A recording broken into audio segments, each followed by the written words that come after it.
home alone while our parents were at a Halloween party.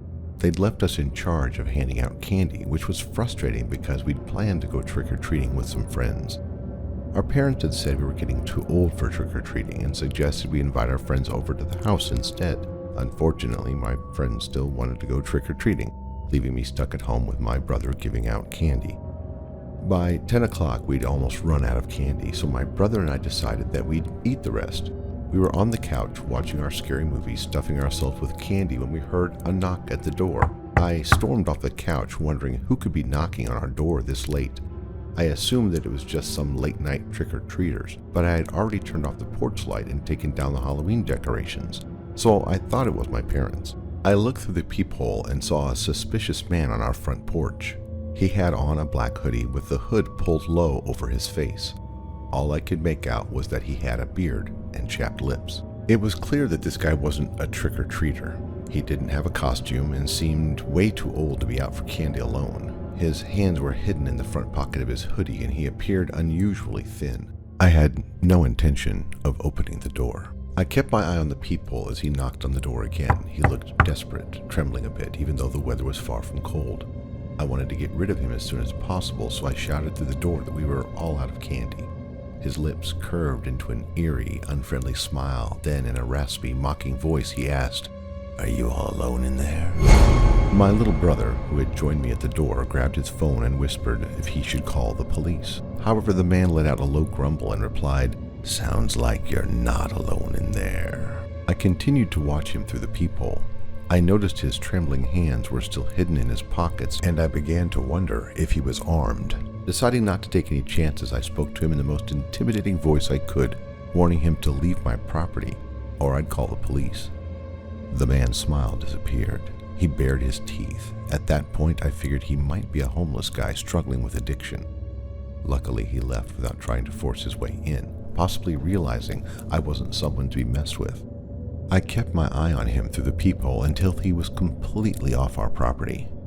My brother and I breathed a sigh of relief, choosing not to involve the police. However, we were left a bit paranoid after this and distracted ourselves by watching TV until our parents came home. We chose not to share the incident with them, considering he hadn't actually tried to harm us. Looking back, I can't help but wish we had called the police, possibly preventing a tragedy. The next day, we learned that the elderly woman a few houses down had been brutally murdered. Her neighbor found her on the front porch, covered in blood with multiple stab wounds to her chest and neck. My brother and I were certain about who was responsible, and without hesitation reported what we knew to the police. With the limited information we provided about the man, the police couldn't do much to track him down. Despite their efforts, he was never caught. I carry the guilt for that elderly lady's tragic murder. I could have prevented it by calling the police earlier. What's most chilling about the whole ordeal is that the man didn't steal anything from the elderly lady's house. He had full access since her door was wide open, but it was clear that his only intention was to kill.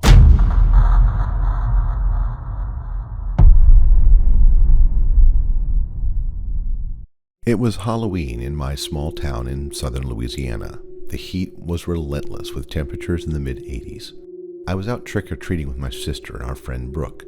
My sister was dressed as a cat, Brooke as a witch, and I was going as a zombie prom queen. Despite the crown and all, the heat was unbearable, and the corset of my formal gown made it hard to breathe. It was around 8:40 and most of the kids had finished trick-or-treating. We were heading towards the park near the city hall, where my mom was supposed to pick us up at 9 o'clock. We were only 6 blocks away when my sister had stopped to chat with a friend, but I had kept going. I didn't want to keep our mom waiting. Plus, that dress was making me miserable, and I just wanted to get home. I'd walked about 2 blocks ahead, leaving my sister and friend behind. I was getting a bit annoyed, especially since I only had 4 blocks to go. Being alone in the dark was starting to creep me out, especially with those dim yellow streetlights. I kept walking when I heard a rumbling muffler coming up behind me. I moved completely off the road as a large black truck passed me and turned left. I crossed the intersection with just 3 blocks left. Then I heard the truck again. I hadn't moved back onto the road, so I didn't bother looking back. It wasn't too unusual for a car to pass by a second time. But when it circled around for the 3rd time, slowing down for about 30 seconds, I knew something was wrong. I didn't recognize the truck. Its windows were heavily tinted. Then, just when I thought I caught a glimpse of someone inside, they sped off and disappeared around a corner. I continued to the next block and heard the truck once again. I was only 2 blocks away, too scared to start running. I was terrified I would pass out, not just because of how scared I was, but also because of my tight dress. As soon as I heard the truck again, my heart sank. I continued walking slightly faster than before. I kept my eyes on the ground, watching my own shadow as the headlights approached. I decided to run when I heard the brakes, but it was too late. They were already too close. I felt a sharp pain on the back of my head, and when I managed to look, I saw a man with an arm reaching out of the window, gripping my hair tightly. Before I could fully grasp the situation, he hit the gas and started dragging me alongside his truck. I ran as fast as I could, clawing at his arm, crying and screaming. All I could think about was the fear of tripping and being run over, but this man simply laughed. When he finally let go of my hair, I fell to my knees on the asphalt. He sped away, leaving me behind with a torn dress, scraped palms, and my scalp burning. I was hyperventilating. After gathering myself, I looked back and realized he had dragged me by my hair for 1.5 blocks. I sprinted across the street to the park, but my mother was nowhere to be found. Desperate and terrified, I sought refuge in an enclosed slide, curling up and sobbing. I'm not sure how long I lay there before I heard my mom calling me. I came out and saw her walking up the street. She looked me up and down and immediately started to freak out. Apparently, I had blood on my face and dress from my hands. She ran up to me and asked me what happened. I just held on to her and cried. We spent several hours at the police station filling out a report, but nothing ever came of it. This Halloween will be the first year I've gone out since that traumatizing incident.